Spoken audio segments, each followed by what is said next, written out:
কসম তো খাইছো, এখন ছাড়ার জন্য তো পাগল কেন?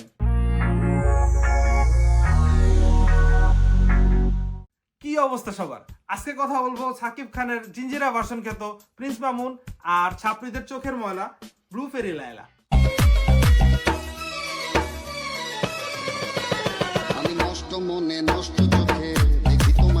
এরা হচ্ছে আমাদের দেশে জনি ডেপ আর অ্যাম্বার হার্ডের থার্ড কপি, আর অন্যদিকে আরজি কিপ্রিয়া হয়ে বসে আছে জাজ। My dog stepped on a bee. Objection, relevance. এই দুই পাগল মিলা দেশটারে আরো পাগল বানাইতেছে। আমি এতটা অবাক হবো না যদি সামনে দেখি মামুনের নামে #জাস্টিস ফর মামুন লেখা কোনো ট্রেন চলতেছে। ও অলরেডি চলতেছে। শুধু ভালোবাসি না, একটা শখ আছে আপনার সাথে বাচ্চা। কোনো এক কবি বলে গেছিল, ভালোবাসা করিও বুঝে, না হলে বুড়া নারী গলায় ঝুলবে ঝোপ বুঝে।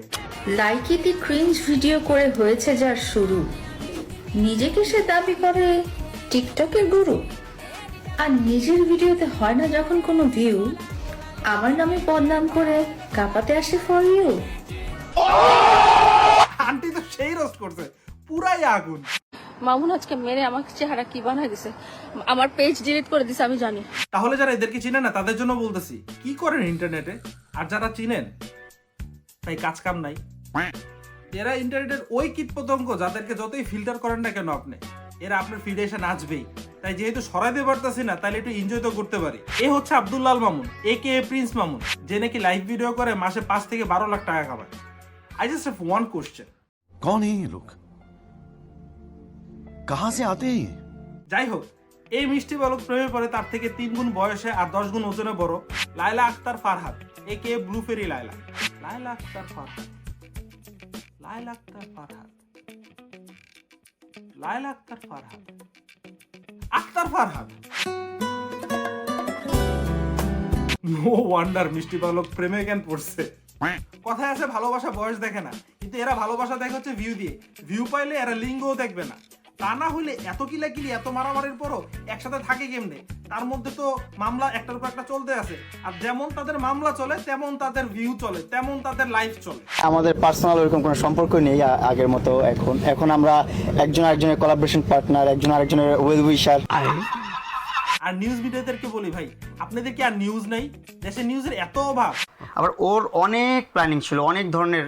ও যে এখন মনে করেন দেশে হাসিনা টুক করে ঢুকে গেছে, তার 3 দিন পরে নিউজ হবে কি জানেন?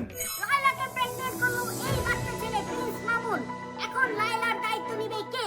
প্রিন্স মামুন নাকি দেশের ইয়াং জেনারেশনের ইনফ্লুয়েন্সার। আসেন দেখি সে কিভাবে ইনফ্লুয়েন্স করে।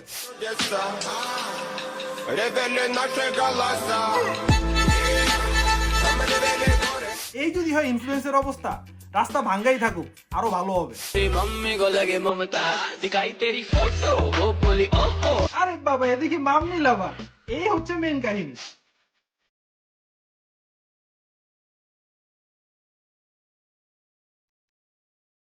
এই মহিলা তো আরেক নেশায়, কি খাইছে ঘরের থেকে বের হয় আল্লাহ মাহবুব জানে। তাকে বাবা ডাকুক না ভাই ডাকুক না মামা ডাকুক না চাচা ডাকুক, তাতে কিচ্ছু আসে যায় না। এ নাকি আবার 2 আর্মির বউ ছিল। No wonder why they left her. এগুলো শুনে আবার নারীবাদীরা ফালাফালি করে না, আবার পিছে লাগা লাভ নাই, কোনো টাকা আসবে না। আপনারা আপনাদের দাবি দাবা নিয়েই থাকেন।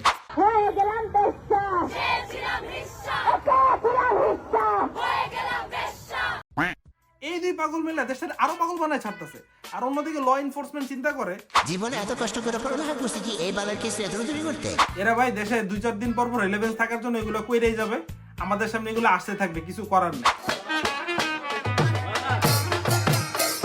তো আজকের জন্য এখানেই। আপনার যদি মনে হয় লায়লা মামুনকে নিয়ে কেউ নাটক না বানাক, তাহলে নিচে যে সাবস্ক্রিপশন বাটনটা আছে ওইখানে বিএনপির কথা চিন্তা করে টিপ দেন, অথবা আওয়ামী লীগের কথা চিন্তা করে টিপ দেন, বা টিপ দেন, দেখবেন ভালো কিছু হবে। বঙ্গবন্ধুর মরে নাই, আমি মরি নাই।